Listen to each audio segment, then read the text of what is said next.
Hello everyone, welcome back to my channel অন্নপূর্ণার হেসেল। আজ আপনাদের করে দেখাবো বাঙ্গিয়া সাবুদানার একটি ড্রিঙ্কস। তার জন্য এখানে আমি সবজা সিডস বা তুকমা ভিজিয়ে নিচ্ছি। আপনারা চাইলে চিয়া সিডসও ভেজাতে পারেন। সাবুদানাটাকে ধুয়ে 5 মিনিট ভিজিয়ে রেখেছি।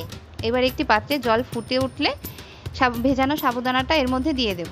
অনবরত নেড়েচেড়ে মিডিয়াম হিটে সাবুদানাটাকে 90% পর্যন্ত সেদ্ধ করে নেব।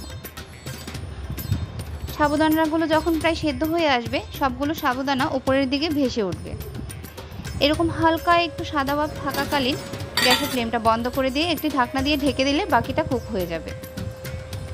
সাবুদানাটা সেদ্ধ হয়ে গেছে। এবার একটি চালনিতে সাবুদানাটা ঢেলে জলটা ঝরিয়ে নিয়ে আর একটু ঠান্ডা জল দিয়ে সাবুদানাটাকে ধুয়ে নেব। ধুয়ে নেওয়া হয়ে গেলে সাবুদানাটা একটি পাত্রে তুলে নিয়ে পুরোপুরি ঠান্ডা করে নেব। চাইলে ফ্রিজেও রেখে দিতে পারেন। এবার আমি এখানে দুধটা রেডি করে নিচ্ছি। আমি 500 লিকুইড দুধ নিয়েছি। এবার এর মধ্যে দিয়ে দিচ্ছি 3 চা চামচ কাস্টার্ড পাউডার, দিয়েছি 1 কাপ চিনি, হাফ কাপ দিয়ে দিচ্ছি পাউডার দুধ। এবার সব কিছু খুব ভালো করে মিশিয়ে নেব। আমি পাত্রটা এখনও গ্যাসে বসাইনি, আগে সব কিছু একটু ভালো করে মিশিয়ে নেব, তারপর গ্যাসে বসিয়ে দিচ্ছি। এবার আমি এটাকে অনবরত নেড়ে চেড়ে মোটামুটি ঘন হয়ে আসা পর্যন্ত জাল করে নেব। দুধটা প্রায় এখানে ঘন হয়ে এসছে। এবার দুধটা আরেকটু হতে থাকুক, সেই ফাঁকে আমি বাঙ্গিটা একটু ভালো করে ব্লেন্ড করে নিই। বাঙ্গিটা ব্লেন্ড করে নেওয়া হয়ে গেছে। এবার ব্লেন্ড করা বাঙ্গিটা আমি দুধের মধ্যে মিশিয়ে দেব, দিয়ে 1 মিনিট মতো জাল করে নেব। এইভাবে জাল করে নিলে ড্রিঙ্কসের যে সেলফ লাইফটা রয়েছে এটা অনেকটা বেড়ে যাবে, অনেকক্ষণ ভালো থাকবে, নষ্ট হবে না। এখানে আমি পুরোটা প্রসেস মিডিয়াম হিটেই করছি।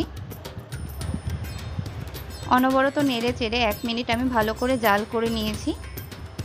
এবার গ্যাসের ফ্লেমটাকে বন্ধ করে দিয়ে এটাকে পুরোপুরি ঠান্ডা করে একটু ফ্রিজে রেখে দেব। কতটা ঘন হয়ে গেছে। এবার এর মধ্যে আমি সেদ্ধ করা যে সাবুদানাটা সেটা মিশিয়ে নিয়েছি, দিয়ে দিচ্ছি ভিজিয়ে রাখা সেই সবজা সিডসটা। আর আমি এখানে কিছু আইস কিউব ব্যবহার করব। আপনারা চাইলে এটা স্কিপ করতে পারেন, বাকি উপকরণগুলো একটু ফ্রিজে রেখে ঠান্ডা করে নিলেই হবে।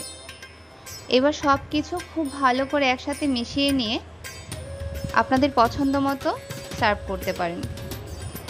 আমার রান্না যদি আপনাদের ভালো লাগে তাহলে please like, share and subscribe my channel. এগুলো খুব ভালো করে মিশিয়ে নেওয়া হয়ে গেছে। এবার এটাকে সার্ভ করব।